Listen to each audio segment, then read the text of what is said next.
Thank you so much for tuning in to your very own Try Before You Buy channel with your host Karamullah Kadwani.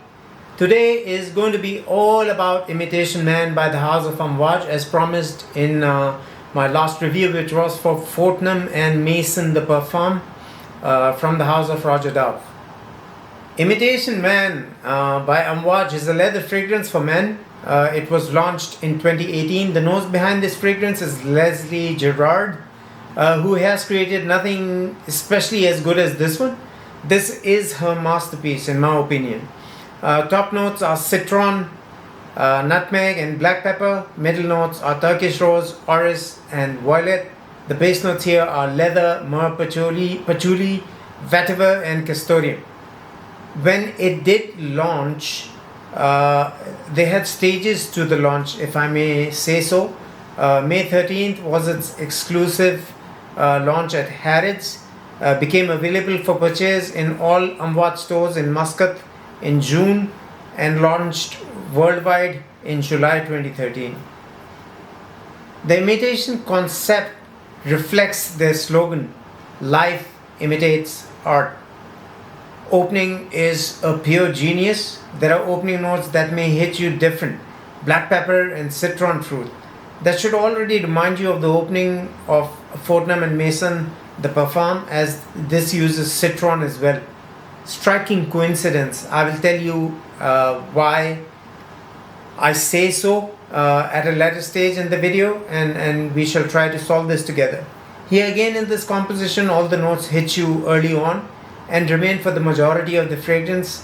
They intervene instead of having stages that the fragrance transitions to. The pyramids seem to fade away with these compositions. Grounded by violet and iris combination, which you get instantly right till the end of the journey. It's powdery, classy, chalky, but totally different to any other fragrance that uses these two notes together. It'll remain in the heart and center of this composition. The name is so apt. So this fragrance came out at a very set point in time in perfumery, if I may say so, when all the perfumes would smell alike, but this one smelled like no other. Christopher Chong era, if I may add, the peak of Amouage creativity, and yet its polarizing name, which others wouldn't have dared use at the time or any other. The myrrh adds warmth to this composition, giving it the Middle Eastern vibes, holding the composition together more like the backbone, where in Fortnum and Mason you had the oud note that acted as a backbone and anchored the entire fragrance. Makes me want to believe it has traces of frankincense and an amouage, of course, but since the note listings say otherwise, we shall go with that for the time being. You have a candied violet instead of the candied rose in Fortnum and Mason the Parfum, giving it the purple hues, working around the periphery, if you will. Adding nutmeg makes all the other notes perform in perfect harmony. There are all the revolving layers, much like Fortnum and Mason the Parfum, all the other notes with the violet and iris like meshed together, sitting on a base of resins, myrrh, patchouli, leather, and castoreum. Makes it feel like no other at the time it was released. You might be reminded of Fortnum and Mason the Parfum, as I keep repeating myself in all facets, nuances, and notes we are talking about in this review, as well as making me think it's a perfume worth trying if you do not wish to spend the premium for Roger. Having said that, Roger is a league ahead, in my opinion, as it comes off more posh, elegant, expensive, thanks to the plethora of notes that Roger Dove uses in his compositions. Not taking anything away from this composition, but yet my heart remains with Roger for this one. Makes me wonder how these compositions are just so similar. Maybe again to my nose. I'm not sure, but this is how my nose. The first time I smelled Fortnum and Mason, I was taken aback, and it smelled familiar, but not the same. If that makes any sense at all. So as I was saying, makes me wonder how these compositions is just so similar coming out at the same time though. If anyone has any comments on the knowledge which actually came out first, it's just mind-boggling. Also another budget alternative, but not by any means inferior in terms of materials, cutting costs, or the perfumer hired to do the job, would be by the house of Les Abstraits, La Dole Exquis, the exquisite paint by Eugene from the Smells Good fame. More of the annotates like animalics in that particular composition where the castoreum is amped up, and that's how I'd like my animalics to be.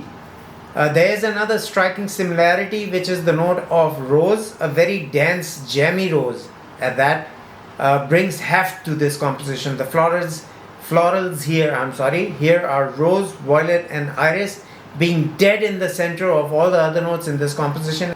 You see the chameleon-like color of the bottle, which I will be showing you in some time, is what the fragrance is, or just for reference.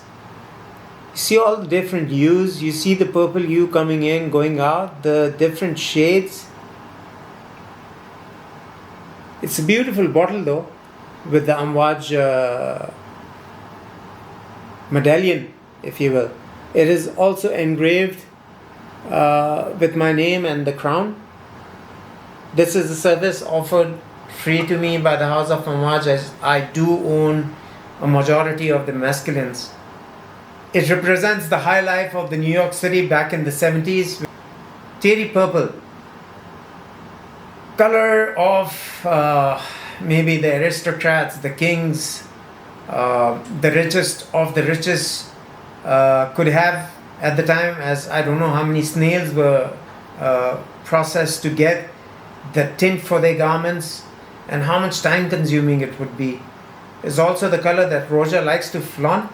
Here you see a similar color, nutmeg, acting as the vibe of the 70s, where everyone was together, loving the time they're having, partying like there's no tomorrow.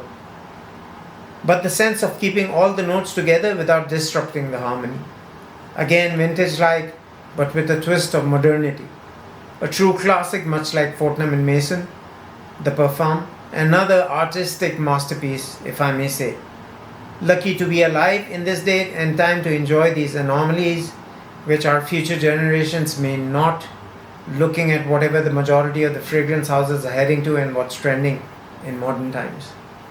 Having said that, I'd like to hear your comments, your suggestions, if any.